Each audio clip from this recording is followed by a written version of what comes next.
mobile for good or mobile for doing good, a very powerful statement if you really mull it in your mind, because really, as Martin Peters also said today, that, you know, nothing ever in the history of all technology of any kind, from the steam engine onwards, nothing has really done what the mobile phone has. I mean, look at just this year. Nothing has ever sold 2 billion of anything. Even radio did not manage to do that. But 2 billion feature phones and smartphones put together will sell in the year 2014. That's an incredible thing to happen.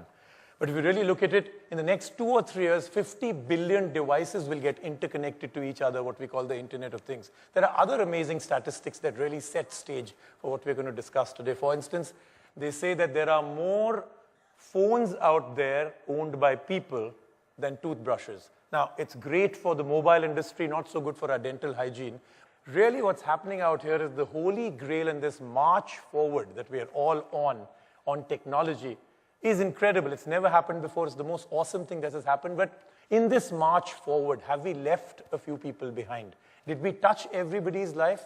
The promise of technology has always been that it's done so much, and the mobile phone apparently has changed everybody's life. But has it had the impact that was promised right at the beginning? Martin Peters, do you believe that the mobile, wherever we are right now in the current state, is poised to take over and change everything and also overcome every problem? It will not overcome every problem, but for sure it's probably the biggest game changer that we have seen in the last 10 years in most countries in the world. And it's probably going to be the biggest in the next 10 years also. But of course, if I want to paint my house, I cannot do that with an app. But the reality is, there's a lot of stuff that you can now do with data and with the phones that you could not do, not even 5 years ago. Because the mobile phone, I think the big thing that it did was connecting people at a distance, which was, in most countries, in India is a good example, with a very low penetration of fixed lines, something that was completely new. People who were remote could suddenly contact people in cities, family ties were better, you could do easier business, you didn't have to go physically.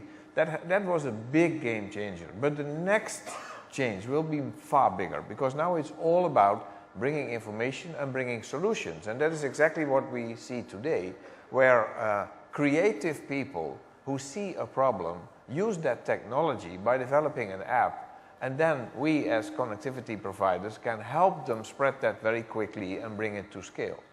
Okay, so you're saying creativity meets technology meets scale would be a very important three-pillar approach from here. I'm going to come to you, Mr. Chandrasekhar.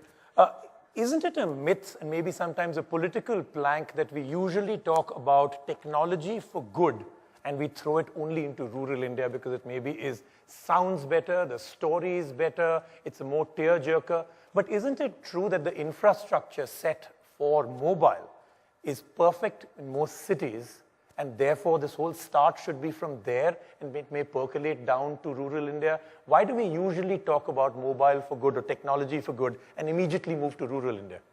Well, I think that frankly, this distinction into even rural and urban has little meaning or significance in the context of mobile. And let me just take 2 examples to show how this is equally applicable, although in different ways in the rural and in the urban areas. You take the cyclone which hit the eastern coast, couple of weeks back. A lot of the evacuation which was done and a lot of the warnings were possible not just because of the mobile phone, but also the fact that you could target it at exactly the set of population which was located in the threatened area. So the mobile not only enables you to connect anytime, anywhere, but also tells you where the person is so that you can target it to the person who is right at that location. Let's look at another example which is in the urban area. Just yesterday I was at an event in Trivandrum where some cases of applications were celebrated, much as we have the winners here today. So there was a mobile application which was demonstrated, which has been in use in Delhi, which connects commuters with auto rickshaws. And the application which you download tells you, based on where you are standing, how many autos there are within walking distance, where they are located, which direction you have to go to. If you know your destination, how far it is, how much time it will take, what the fare is, and so on. Okay. It also tells the auto rickshaw the same thing. And I was asked that gentleman, I think it was DMITS or something like that, that was the acronym. I asked him, how many auto rickshaws do you actually have who are subscribers to this whole ecosystem? And the answer really floored me. He said there are 38,000 auto rickshaws, and all this must have happened in just a few months. The most important thing that we're really doing out here is that a lot of what we're talking about is what you actually have been doing for years. You're there at the grassroots levels. You actually see this happening. I'm going to come to you for, I think, the most important part of what we're starting to talk about now. The hindrances. You started off by saying, if you really want to know about my journey, there are negatives and very many of them.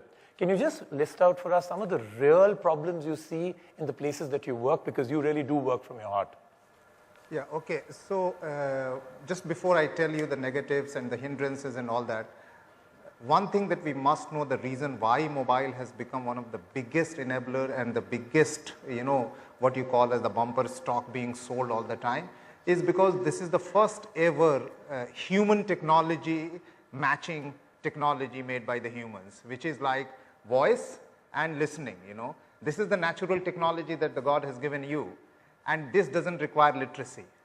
And the reason why this technology in the form of mobile has penetrated so much is because it doesn't require literacy, and that's the reason why I can transform information from one place to the other. And the second is the need of information that I need to send from one place to the other or catch it. And these are the two most important things that it has gone. Having said that, it is also a subject of accessibility, subject of affordability, subject of language, subject of power game, subject of prioritization. For example, there are more mobiles than toilets. That doesn't mean that you can have mobile and your toilet problem can be solved. So there are many such examples. Having said that, the innovations are from voice. I mean, people are reporting from the middle of the Chhattisgarh on what is happening and not happening on IVR, which is CGNet Swara, which is a great example of how Narega is not working or their water pumps are not working. These are live examples. Reporting tool has been utilized. WhatsApp, there are in Maharashtra, people are having grazing groups and the street fighting groups, and many agriculturists on WhatsApp group, they are sharing information.